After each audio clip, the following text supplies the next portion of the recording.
Hi, this is Derek Tsai from LearnByBlogging.com. Today I will be reviewing this book called Killing the Rising Sun by Bill O'Reilly and Martin Dugard. Killing the Rising Sun is the book that I'm going to be reviewing today. Killing the Rising Sun is one of those books that attract people to read about history. As the saying goes, those who fail to learn from history were doomed to repeat it. And I sincerely hope the history of the World War II would not repeat.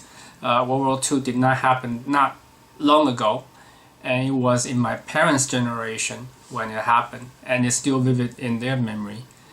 We baby boomers and the future generation benefit enormously from the sacrifices these generation made, and all I knew at the time was like, oh yeah, U.S. dropped 2 atomic bombs in Japan in retribution to their attack in Pearl Harbor, and quickly wrap up the war. Well, there are quite a few skirmishes in between trying to take over some islands for some military reasons, military bases. But not so quick. There were so many events that happened, and so many lives lost on both sides. In this book, the author wrote a vivid chronology of how the U.S. was involved in World War II, especially with respect to fighting Japan, and the background story of the European War, and how U.S. refocused after the surrender of Germany. Refocused to fight Japan after the war was wrapped up with Germany on May 7th, 1945.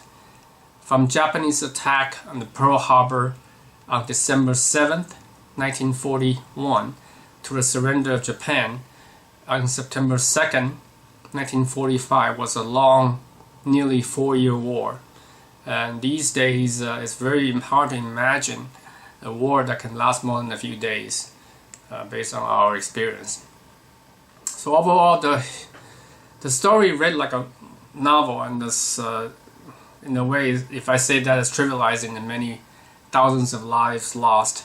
It was riveting, mesmerizing, and many of the story told were observed by real people instead of describing the general act.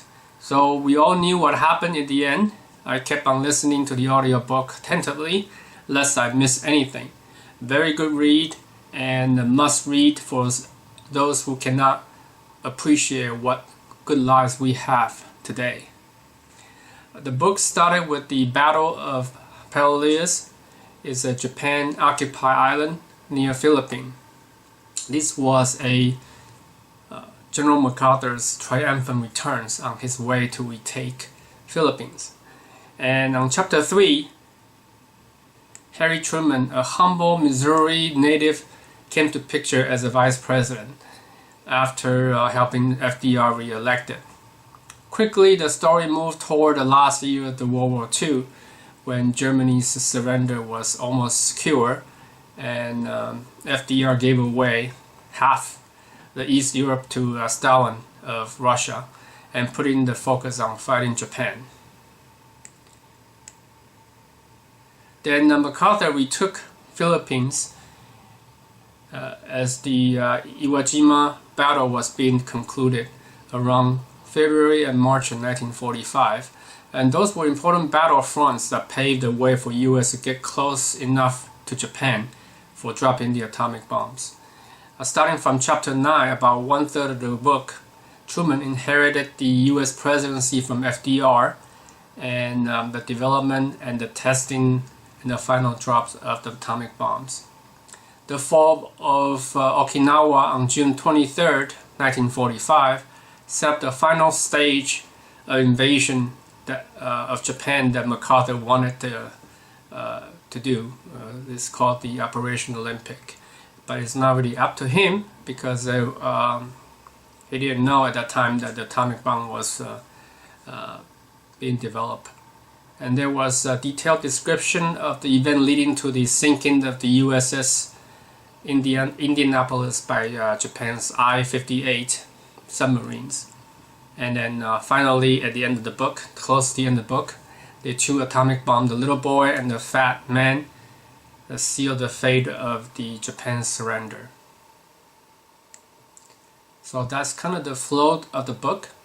The key takeaway for me is that the book started with a letter by Albert Einstein to Franklin Roosevelt and a potential weapon that could be made using his relativity theories in splitting an atom and E equals mc squared, which is tremendous amount of energy.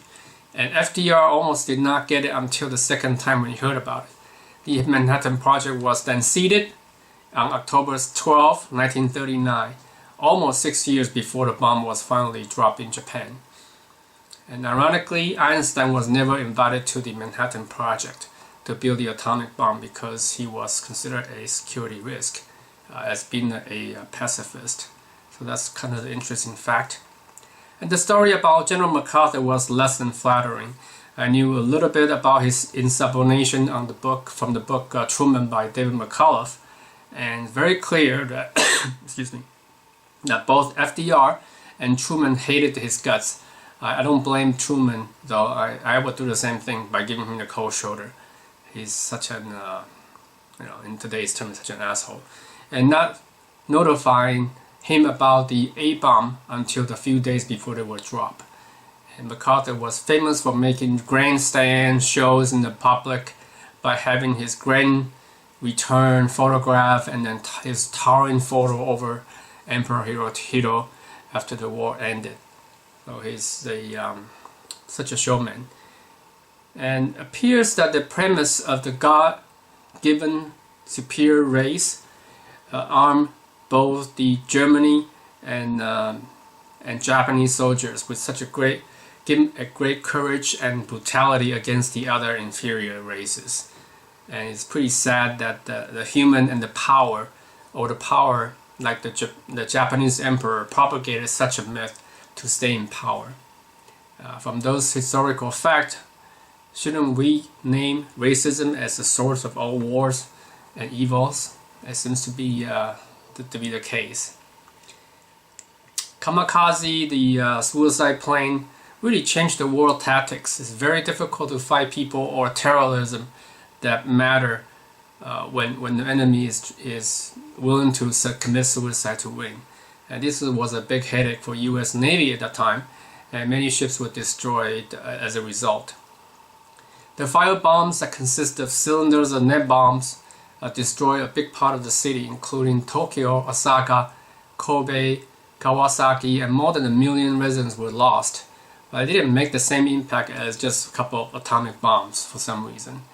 And maybe the lives lost is not as traumatic as atomic bombs. Even the number it's probably equivalent. The torpedo and the sinking of the USS Indianapolis by a no-name Japanese submarine I-58 was rather ironic. USS Indianapolis carried Little Boy atomic bomb to Tinian Island before being sunk on its way to Manila. The rescue mission was accidental, and how do you lose a battleship without people being aware of it? That's quite amazing. So it's a little Japanese victory that did not turn the tide for Japan, but Charles Mackay, the captain at helm, paid a price by committing a suicide 23 years later. The second atomic bomb, Fat Man, was made for a Hollywood movie. The Boxster B-29 plane couldn't find its target and had to move to Nagasaki target instead. It was a second choice. Almost didn't make it back as they ran out of fuel upon its arrival at Okinawa, and couldn't have enough fuel to even taxi off. And then the bomb was forcibly activated in the air. They were fumbling with the bomb, so that was such an excitement. At the end, it did the job of convincing Japan to surrender itself. The capture of Hideki Tojo as a farmhouse despite his own failed suicide, a bullet that missed most of his critical organ, was an interesting, ironic story. He was later hanged for his crime. He was the one who started initiated the war against China and then plotted the attack on the Pearl Harbor. Emperor Hirohito escaped any war crime committed throughout the war was simply amazing to me.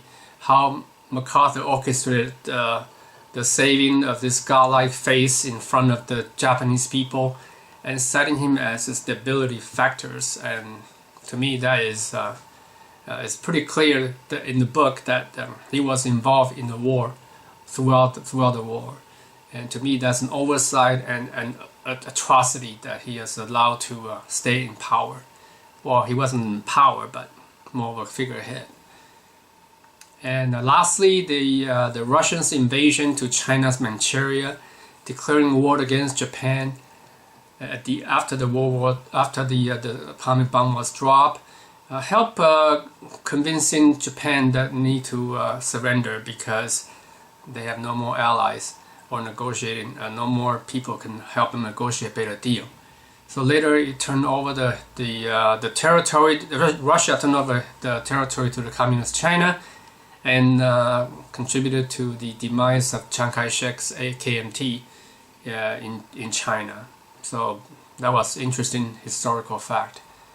Overall, it's a great book. Learned a lot from this book, Killing the Rising Sun. Bill O'Reilly maybe in a little bit lately in a little bit of a pickle lately, but he wrote a great book. I read his Killing Patterns, and this is another great book of his, and definitely highly recommend it. Alright, that's all I have. Thanks for watching. Until next time, bye now.